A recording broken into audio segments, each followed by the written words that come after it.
a estudiar el día de hoy el Salmo 119, de los versículos 65 al 72. Denme un segundo, por favor. Y este salmo es un salmo maravilloso que nos enseña muchas cosas, principalmente cómo tratar la palabra. Recuerde que los salmos tienen el objetivo de mostrar la fortaleza en la palabra. Voy a leer para ustedes el Salmo 119, versículos eh, 65 al 72, la letra Tet que vamos a leer hoy día de este acróstico. Dice así: bien has obrado con tu siervo, oh Señor, conforme a tu palabra. Enséñame buen juicio y conocimiento, pues creo en tus mandamientos. Antes que fuera afligido, yo me descarrié, mas ahora guardo tu palabra. Bueno eres tú, bienhechor, enséñame tus estatutos. Los soberbios han forjado mentira contra mí, pero, pero de todo corazón guardaré tus preceptos. Su corazón está cubierto de grasa, pero yo me deleito en tu ley. Bueno es para mí ser afligido, para que aprenda tus estatutos. Mejor es para mí la ley de tu boca que millares piezas de oro y de plata. Padre, yo te pido el día de hoy que nos enseñes a profundizar en esta letra del acróstico del Salmo 119, que tiene el enfoque más importante y crucial en la palabra. Ayúdanos a meditar en este devocional estudio y que su palabra sea el principal tesoro en nuestros corazones. Guárdanos, Señor, de pecar contra ti, y gracias, Padre, por este tiempo de estudiar y analizar profundamente a la persona de nuestro Señor. En nombre de Cristo Jesús oramos. Amén. Ok, hermanos, hoy día vamos déjenme un poquitito a transmitir lo que vamos a leer. Eh, Hoy día seguimos parte del Salmo 119. Voy a poner ahí en ustedes. Es parte de este salmo, es tan importante, es tan lindo, es tan maravilloso, podríamos determinarlo como un salmo que nos profundiza y nos ayuda a tomar decisiones bíblicas. Vimos la semana pasada la letra Het o Jet, que tiene que ver con la importancia de que Dios era nuestra porción. Hoy día vamos a enfocarnos en la palabra de Dios, y los versículos 65 al 72 es hacer prosperar el bien por la palabra. Una de las cosas importantes que tenemos y que los teólogos han buscado a través de hacer una teología sistemática, es decir, enfocar en diferentes temas la palabra de Dios, es resaltar los atributos de Dios. Y uno de los atributos de Dios comunicables es la bondad. Los atributos de Dios o las características de Dios se dividen en atributos comunicables o características comunicables o características incomunicables. Las características comunicables son aquellos que Dios ha permitido en su amor y misericordia ser traspasadas o evidenciadas por el hombre. Si bien es cierto, el hombre, todo lo que él logra entender está relacionado con pecado, todos esos atributos en su esencia son de Dios, como por la misericordia, la gracia, la bondad, han sido comunicadas hacia el hombre, y el hombre las puede evidenciar, es decir, las puede palpar. Y hay otros atributos que son los no comunicables, son aquellos que Dios se atesora para él mismo y que no son comunicables, son entendibles por medio de su palabra, pero no son comunicables o traspasados al hombre, como los omni. Los omni, que muchas veces nosotros lo entendemos en teología como omnisciente, omnipresente, omnipotente, que son el todo, todopoderoso, todo presente y todo que lo sabe todo. Entonces, En medio de todos estos atributos, hoy día vamos a destacar uno que podría confundirse en medio de otros, como misericordia, amor, bondad y gracia. Y este atributo está basado en los versículos 71, 57, perdón, 65 al 72, en donde tiene una característica, la palabra TED, que en realidad casi todos los versículos hablan del amor, perdón, de la bondad, de la bondad. Entonces el versículo clave de este párrafo es el Salmo 119, 71, es: bueno es para mí ser afligido para que aprenda tus estatutos. Entonces esto nos va a ayudar a pensar mucho de que Dios nos va a enseñar a hacer prosperar el bien por la palabra de Dios, a pesar de que las circunstancias podrían, a los ojos del mundo, podrían ser llamadas como inconsecuentes o de alguna forma deberían traspasar tristeza a nuestros corazones, pero Dios en su bondad ha permitido que hay cosas que aparentemente son malas para el mundo, para nosotros son de beneficio. El autor en este párrafo destaca la importancia de la bondad de Dios en medio de las aflicciones y las dificultades de la vida. Y uno de los atributos comunicables es su bondad, es decir, en medio de las, de las situaciones más difíciles que podemos nosotros vivir como creyentes, Dios está mostrándonos bondad. Y la bondad de Dios quiere decir que Dios es la norma suprema del bien y todo lo que hace es digno de aprobación. Por lo tanto, nosotros, puede ser que sea un cáncer, una enfermedad, o sea COVID, o sea un accidente o una dificultad que hace que nuestra alma se aflija. La bondad de Dios va a tener como norma suprema y que todo lo que hace es digno de aprobación. Por lo tanto, para nosotros es incomprensible, pero Dios todo lo que hace es bueno, aunque aparentemente para nosotros es malo. La bondad de Dios se relaciona estrechamente con varias características de su naturaleza o de sus características o sus atributos. Entre ellas es el amor, la misericordia, la paciencia y la gracia.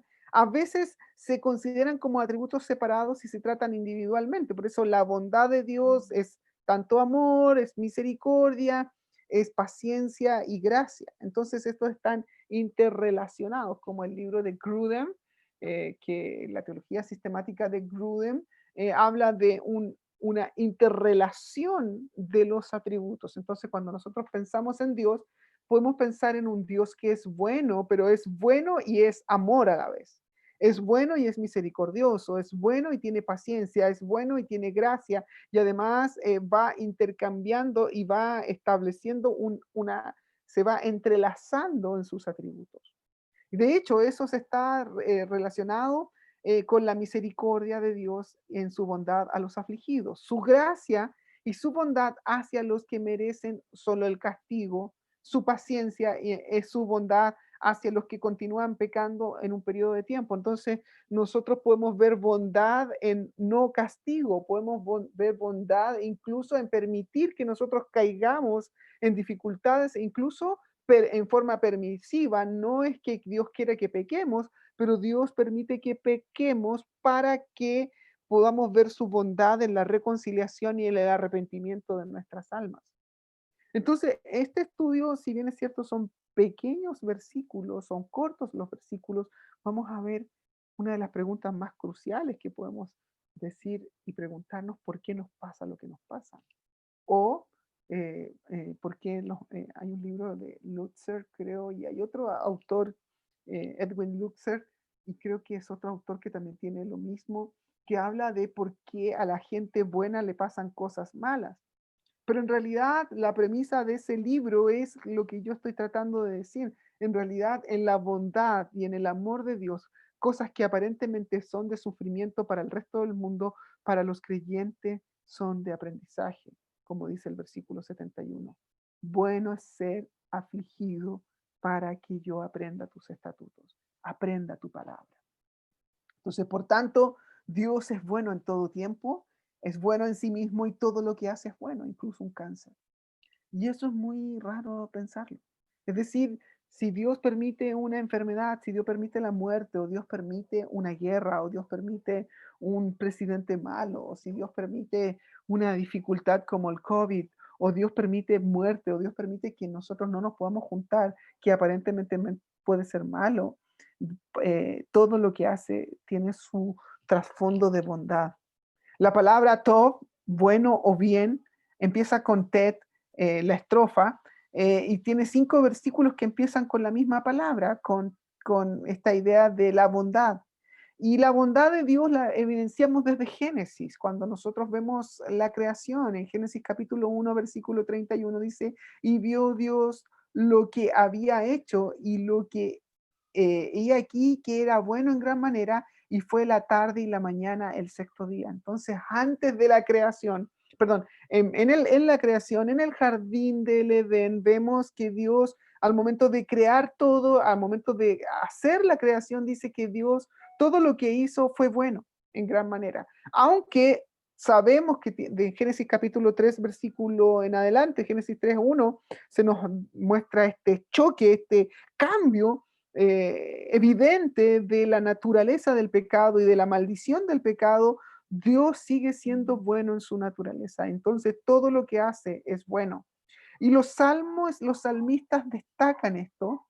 En el Salmo 104 dice, bendice, si me pueden acompañar ustedes en sus Biblias, en el Salmo 104 dice, bendice alma mía al Señor. Señor Dios mío, cuán grande eres. Entonces el salmista dice, te has vestido de esplendor y majestad, cubriéndote de luz como un manto, extendiendo los cielos como una cortina. Él es el que pone las vigas de sus altos aposentos en las aguas, es el que hace las nubes de su carroza, el que anda sobre las alas del viento. Él hace los vientos sus mensajeros y de las llamas de fuego sus ministros. Estableció la tierra sus cimientos para que jamás sea sacudida, y la cubriste como el abismo, como un vestido, las aguas estaban sobre los montes. Entonces, cuando nosotros estamos pensando en Dios y aconsejando a otras personas o aconsejándonos a nosotros mismos y volvemos a su palabra, podemos evidenciar la bondad de Dios en la creación. Cuando usted ha ido a un retiro, uno dice, pero ¿cómo que crecí? ¿Por qué crecí tanto espiritualmente? ¿Por qué Dios obró tanto en mi corazón? Es porque realmente no es que Dios ha sido distinto en ese lugar de retiro, en la montaña o cerca del mar, sino que está buscando y mirando la naturaleza, y no es porque no tenga naturaleza en su alrededor, es porque usted a veces está enfocado en sí mismo y no logra evidenciar la bondad de Dios en su creación. Y eso es lo que hace el salmista, es solo guardar silencio y observar. Y él comienza a mostrar la bondad de Dios a través de la creación. Dice en el versículo 8, se levantaron los montes y se hundieron los valles al lugar que tú estableciste para ellos, pusiste un límite que no puede cruzar para que no vuelva a cubrir la tierra. Él hace brotar los manantiales de los valles, corren entre los montes, dan a beber a todas las bestias de campos, a los asnos monteses, mitigan su sed. Junto a ellos habitan las aves de los cielos, elevan sus trinos entre las ramas, él riega los montes desde sus aposentos, del fruto de sus obras se sacia toda la tierra. Entonces, el salmista comienza a pensar, y como dice acá, Él es bueno. En el versículo 65, has obrado con tu siervo, oh Señor, conforme a tu palabra. Y Él comienza a pensar en la bondad. Cada uno de estos versículos, del 65 al 72, es mostrar y pensar y meditar en un Dios realmente bueno.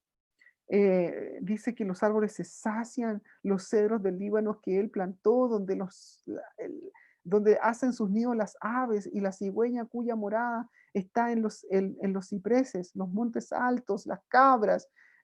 Tú ordenas la oscuridad que hace la noche, rugen los leoncillos tras tu presa, buscan de Dios su comida. y comienza a mostrar, mira, y el versículo 24 dice, cuán numerosas son tus obras, oh Señor. Con sabiduría las has hecho todas y la tierra está llena de tus posesiones. He allí el mar grande y anchuroso, el cual hay un hervidero innumerable de animales, tanto pequeños como grandes. Entonces, todos ellos esperan en ti y tú le has dado y la idea es que tú es el que sustenta todo este mundo. Y cuando sale el sol nuevamente, y el sol sale nuevamente cada mañana, cuando tú ves al sol salir en el norte y esconderse en el sur, cada vez que tú ves cada rayo de sol y aunque parece este mundo que se está cayendo a pedazos y aunque el mundo está aparentemente destruido, Dios nos recuerda su bondad. Escondes, dice en el versículo 27 del Salmo.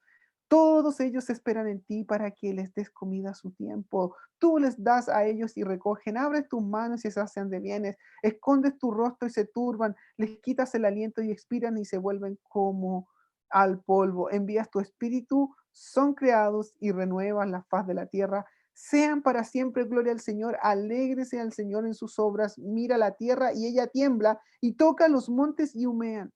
Entonces, da esta idea y mira el versículo 34, dice, séale agradable mi meditación, yo me alegraré en el Señor. Entonces, esta es la idea en el Salmo 160, en el Salmo 65 y en el Salmo que leímos acá, en el Salmo 104, es que yo voy a meditar, voy a pensar en la bondad del Señor y profundizar en las cosas que aparentemente para los ojos de las otras personas son evidentes, son naturaleza, pero para nosotros son la creación de Dios y evidenciamos en las cosas creadas o en la revelación general que es a lo largo para todos los hombres, vemos la bondad.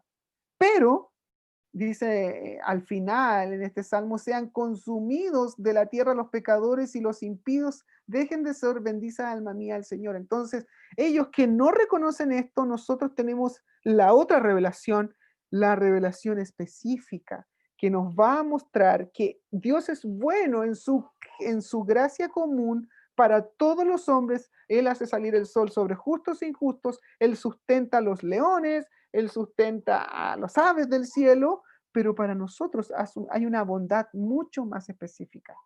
Y mire lo que dice en el Salmo 107, si me acompañan, por favor, versículo 1 en adelante, dice, dad gracias al Señor porque Él es bueno, porque para siempre es su misericordia. Por lo tanto, cuando observamos la revelación general, podemos decir, sí, es bueno, porque sustenta todas las cosas con su gracia común, pero con su gracia específica, Dios es bueno con aquellos que ha elegido para su gloria. Y dice, dad gracias al Señor porque Él es bueno, porque para siempre es su misericordia. Díganlo los redimidos del Señor, a quienes ha redimido de la mano del adversario. Y acá ahora el autor comienza tanto en el Salmo 104 como en el Salmo 107 y ahora en el Salmo 119 por medio de su palabra, va a hablar a aquellos, como nosotros, los creyentes, que aman a Dios y que Dios nos haya elegido. Podemos reconocer su bondad o este atributo más profundamente porque nos ha liberado de la mano del adversario y los ha reunido desde la tierra, del oriente, del occidente, del norte y del sur. Probablemente es un versículo escatológico a lo que va a ocurrir en los eventos futuros, en donde Dios va a llamar a aquellos que le pertenecen para unirse espiritualmente a Él y seamos uno. Cristo es todo y en todos y por todos. Por lo tanto, también está haciendo una evidencia también probablemente a los eventos futuros de Israel, es Israel nacional, que va a tener una redención. En el Salmo 107, versículo 4, dice, vagaron por el desierto, por un lugar desolado, no hallaron camino a ciudad habitada, hambrientos y sedientos, su alma desfallecía en ellos. Entonces, en su angustia, clamaron al Señor y Él lo libró de sus aflicciones. Entonces, fíjese en el versículo, nos guía por el camino recto. Entonces, podemos determinar en estos versículos que Dios ha sido bueno. Bien has obrado con tu siervo, oh Señor, conforme a su palabra. Por lo tanto, Dios es bueno conforme a su palabra, de acuerdo a la relación de sus atributos. No es bueno a la pinta de nosotros. Muchos de nosotros creemos que Dios ha sido malo porque no nos da lo que nosotros deseamos o no contesta las oraciones que nosotros creemos que son buenas, pero no pensamos que a lo mejor estamos pidiendo mal o estamos pidiendo para nuestros deleites, para nuestra forma de pensar. Él es bueno de acuerdo a su revelación, Él es bueno de acuerdo a sus atributos, Él es bueno y no se va a contradecir, porque Él es bueno conforme a lo que Él ha sido revelado en sí mismo en su palabra. Por lo tanto, el bien o la bondad de Dios es de acuerdo a su palabra. Por ejemplo, en Romanos, Pablo nos enseña a que dice, por consiguiente, está el versículo ahí, ustedes lo pueden ver, dice, por consiguiente, hermanos, ruego por las misericordias de Dios que presentéis vuestros cuerpos en sacrificio vivo, santo, aceptable a Dios, que es vuestro culto racional. No debemos adaptarnos a este mundo, sino transformados por la renovación de vuestra mente para que verifiquéis cuál es la voluntad de Dios y lo que es bueno. Y lo que es bueno, aceptable y perfecto. Entonces, ¿cómo voy yo a reconocer su bondad? Es viviendo en santidad, apartándome para Él, cambiando mi forma de pensar y buscando la revelación escrita, su palabra, para que podamos saber cómo es Él y para saber cómo pedir. Por lo tanto, el bien, la palabra bueno, la palabra tov comienza con esa letra, en los versículos 65, 66, 68, 71 y 72, que es el tema de la estrofa. Él es bueno.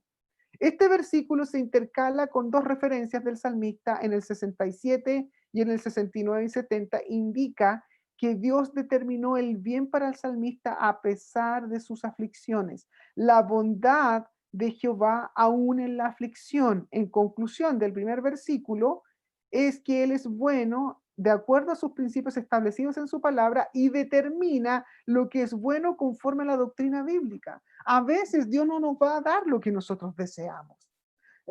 Una casa más grande o cambiarme de país, casarme en este momento o no casarme o cualquier cosa que nosotros determinamos. Hay personas que viven amargadas el resto de su vida porque Dios no le da lo que ellos desean, pero Dios sigue siendo bueno.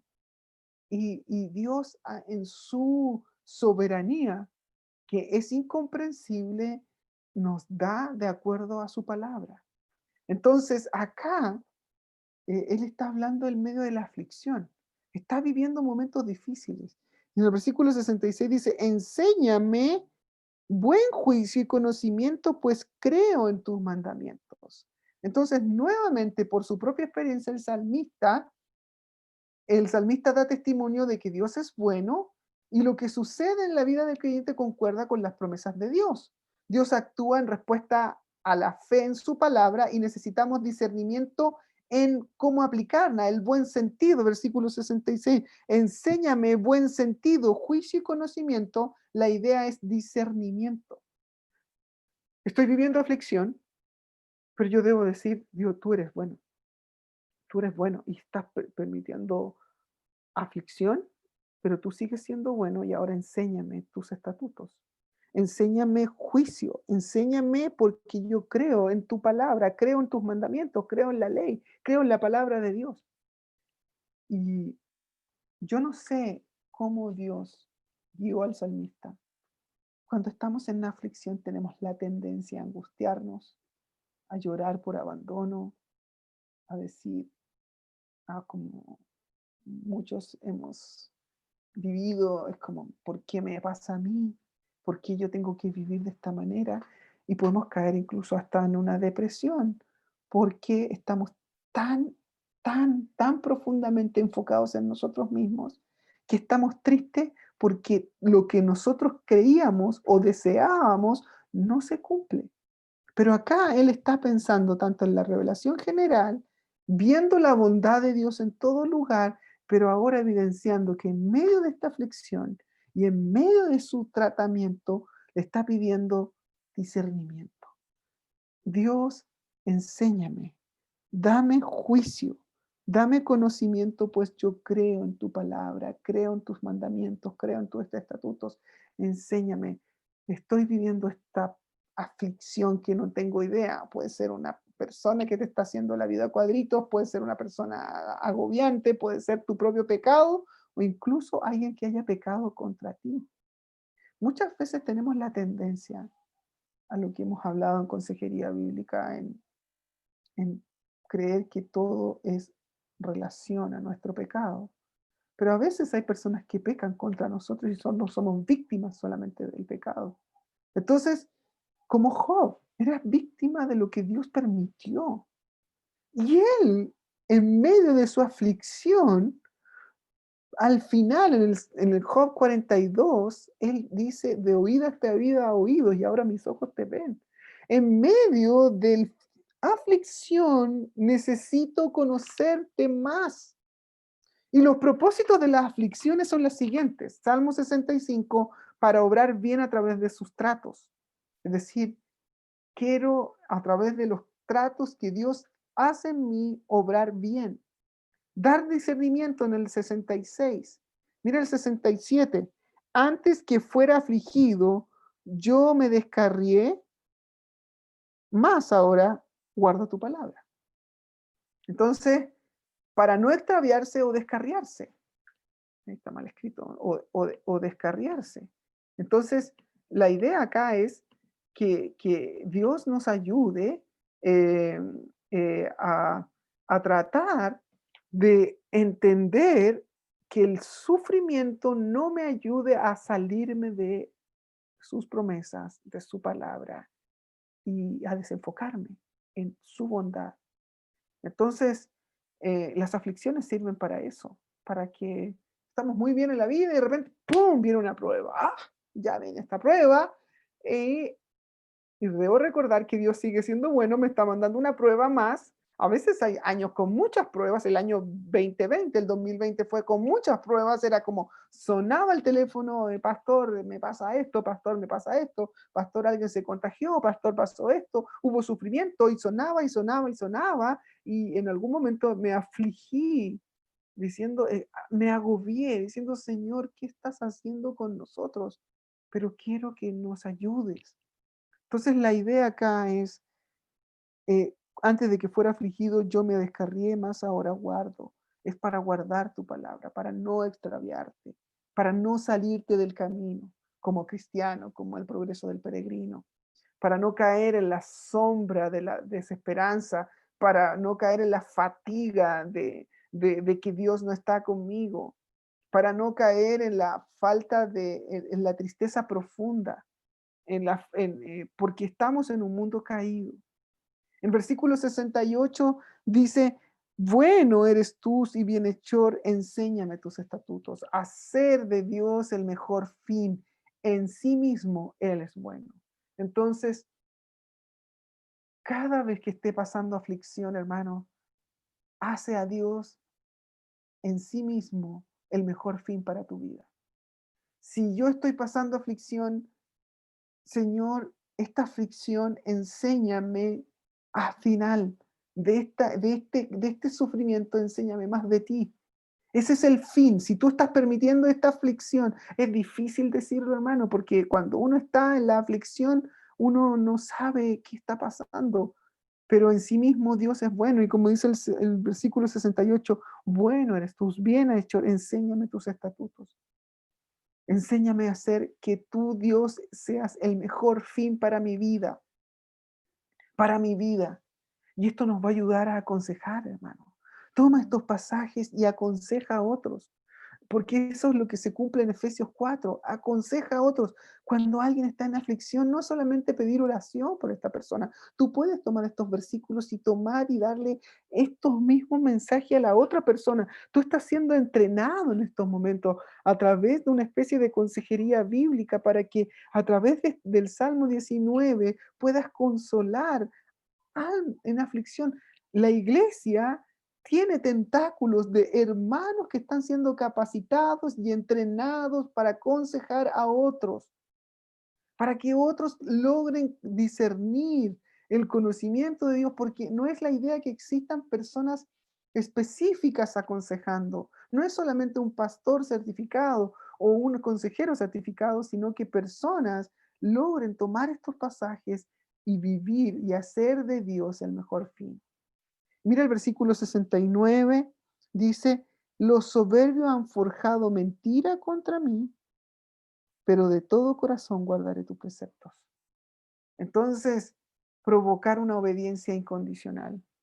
Ellos han hecho malas cosas, los orgullosos han forjado cosas contra mí, mentira, conspiración, engaño, pero de todo corazón yo guardaré tus preceptos. Esto no me va a ayudar a pecar en contra de estas personas. Voy a decir, él peca contra mí, como dice, como dice el versículo de Pablo, la idea es que ascuas amontonas contra ellos mientras estás haciéndole el bien al otro. La idea es hacer el bien, la idea es, aunque hagan mentira, los soberbios han forjado mentira contra mí, pero de todo corazón. No es un poco corazón, de todo corazón yo voy a guardar tu palabra. Y esto es importante en la consejería y lo ocupo yo en la consejería bíblica. Hermanos, hay una persona que ha pecado contra ti y eres víctima a lo mejor de un pecado de otros, pero tú tienes la responsabilidad como cristiano de no devolver mal por mal. Por lo tanto, yo voy a guardar de todo corazón su palabra, la santidad, la tendré en mi corazón y no voy a responder mal, no voy a maldecir, no voy a guardar en mi corazón lo que ese daño que me hicieron contra mi persona, sino que yo voy a orar al Señor para provocar una obediencia incondicional a pesar del sufrimiento, a pesar de la calumnia, a pesar de la mentira. Y segundo, mira el versículo 70, el otro propósito dice, su corazón está cubierto de grasa, pero yo me deleito. Causa deleite. Su corazón, la idea de grasa es la idea de su corazón está lleno de orgullo, de mala palabra, de una situación arrogante, de ojos altivos, está en una forma distinta, su corazón, ellos están hablando, estos son los soberbios, ellos que están forjando mentira contra mi persona, el corazón de ellos está lleno de eso, pero yo me deleito, me gozo. Me gozo en su ley porque se cumple la palabra. Cuando una persona peca contra tu persona, cuando una persona es soberbia, mentiroso, la palabra se cumple. La palabra se cumple cuando nosotros vemos Efesios y dice que todo lo que has visto en doctrina y todos los que quieren vivir bien en el Señor y haciendo la voluntad van a pasar persecución, van a vivir. Usted quiere hacer el bien, va a vivir de acuerdo a la voluntad de Dios, claramente va a pasar persecución, claramente van a haber personas que le van a decir que van a hacer calumnias en contra de su persona. Y esto es aplicable al Nuevo Testamento, es la misma idea. Pero nosotros nos debemos deleitar en la palabra. Y esa es la clave de la consejería. Muchos sufren. Ay, ¿por qué sufren? No, es que me pasa esto, hicieron esto en contra de mi persona, este es mi deseo, cualquier cosa que pueda estar ocurriendo. Pero ¿cuál es mi refugio? El deleite, el gozo. Acá está, me gozo. Mi contentamiento, mi deleite es en su palabra. Estoy contento, no tan solo como información. Ahí estoy obrando lo que decíamos delante y orábamos como iglesia, en su contentamiento y en la transformación de mi corazón cuando una persona está haciendo daño. ¿Cómo yo sé que he crecido espiritualmente? Cuando una persona ha mentido o ha hecho cosas malas delante de mi persona y yo respondo con bien. Y yo respondo y me deleito y me gozo en su palabra. Pero no me aflijo, no respondo mal, no hay orgullo, no hay palabra deshonesta, no hay enojo, no hay flechas en contra de esa persona, me deleito.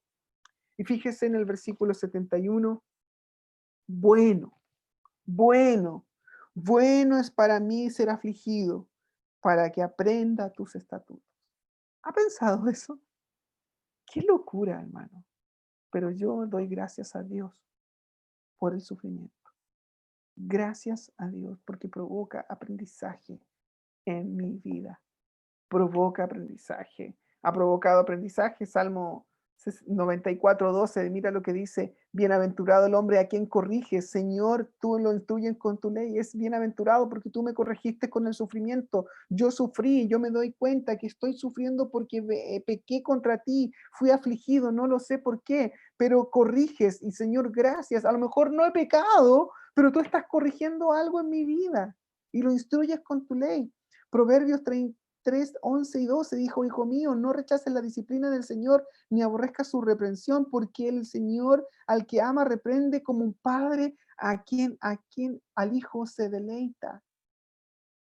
Acá tenemos el Romanos 8 que dice que todas las cosas nos ayudan a bien, eh, que ni la muerte, ni los principados, ni las potestades nos podrán, ni lo porvenir, ni los poderes, ni lo alto, ni lo profundo, ninguna cosa creada nos podrá separar del amor de Dios que es en Cristo Jesús. Por lo tanto, esto nos enseña que cualquier cosa, como dice Pablo acá, ¿quién nos condena? Cristo, angustia, tribulación, persecución, hambre, desnudez, peligro, espada, nada nos podrá separar del amor de Dios. Y todas las cosas nos ayudan a bien. Por medio de estas cosas somos más que vencedores. Entonces, como conclusión, la palabra humillado, aná, en el versículo 71, bueno es para mí ser afligido o humillado. También se usa en el versículo 71, que es traducido como afligido. Dios los usa en el quebrantamiento y la aflicción para purificar y hacer crecer al creyente. Hermanos, es bueno a veces humillarse. La humillación y la aflicción en la vida espiritual es importante para el crecimiento y principalmente aquellos que han deseado estar en el ministerio. Dios se va a encargar de una o de otra manera humillarnos para hacernos purificar y crecer. El primer paso de la obediencia es mortificar a la carne, dice Spurgeon, que a nadie le es grato. Cuando no hay ninguna vida espiritual, la aflicción no produce beneficios espirituales, pero donde hay el corazón que tiene vida, la aflicción despierta la conciencia. Los errores son confesados y el alma de nuevo se hace obediente al mandato de Dios. Claramente, quien ha dicho: gracias, Señor, porque tú fuiste bueno en mi aflicción. Los versículos 62, 69 al 72, el contraste del corazón humillado, de los soberbios, los que engañan, aman la vida fácil, pero son indeseables a Dios, los valores duraderos. El cambio, el salmista reconoce el uso de la aflicción para su bien, pues ahora está firme en su decisión a seguir los mandatos de Dios o los mandamientos de Dios, se deleita en ellos y los valoriza mucho más como el oro y la plata. Mira lo que dice el final en el versículo 72, mejor es para mí la ley de tu boca que millares piezas de oro y de plata.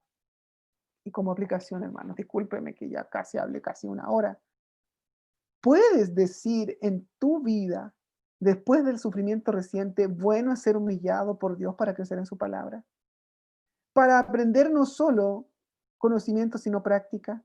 Mi profesor, como dije, de consejería, dice: no es lo mismo conocimiento como información, sino que debe dirigir a la transformación. Después de la humillación y la exaltación de Cristo, valora más la palabra de Dios cuando es reprendido por ella. Hermanos, gracias a Dios por los momentos, y yo se lo digo públicamente, por los momentos en los cuales Él me humilló por mi pecado, cuando me cerraron puertas, cuando no tuve lo que quería. Y doy gracias a Dios que siendo no creyente, mis padres se encargaron en no darme lo que yo quería, para que la imagen de Dios mostrarme eso. No siempre, y a los que son padres de hijos pequeños, no siempre le den a sus hijos lo que ellos quieren. Es bueno ser humillado, obviamente no humillado burlescamente, sino que humillado en el sentido de reconocer la dependencia de un Dios santo. Hermanos, el sufrimiento reciente, la pregunta es: ¿puedes decir después del sufrimiento, Bueno es el Señor porque me ha hecho crecer y ahora valoro su palabra. La valoro de tal manera que es como el oro y la plata. Y doy gracias a Dios por eso. ¿Cuántos de nosotros hemos sido humillados? Que el Señor nos guarde y nos ayude a aprender más de Él, porque de esa forma vamos a ser purificados y vivir a la imagen de Cristo en nosotros. Oremos al Señor. Gracias Dios por su palabra. Gracias Señor porque tú eres bueno y fiel. Gracias Señor porque podemos decir, bueno es haber sido humillado para aprender de tu palabra y conocer tus estatutos. Gracias Señor porque a través de la humillación, a través de la aflicción, usted nos ha hecho y nos ha purificado. Bendíganos, Señor, y enséñanos. Ayuda y utiliza estos aprendizajes y entrenamiento también para enseñar a otros que a lo mejor necesitan crecer espiritualmente. Diga su palabra y que ayúdanos, Señor, a desearlas como el oro y la plata, para que sean la más preciosa, para purificar nuestros corazones y hacernos la imagen del Señor Jesucristo. Gracias, Señor, por este tiempo. En el nombre de Jesús, nuestro Señor y Salvador, oramos. Amén. Ok, hermanos, les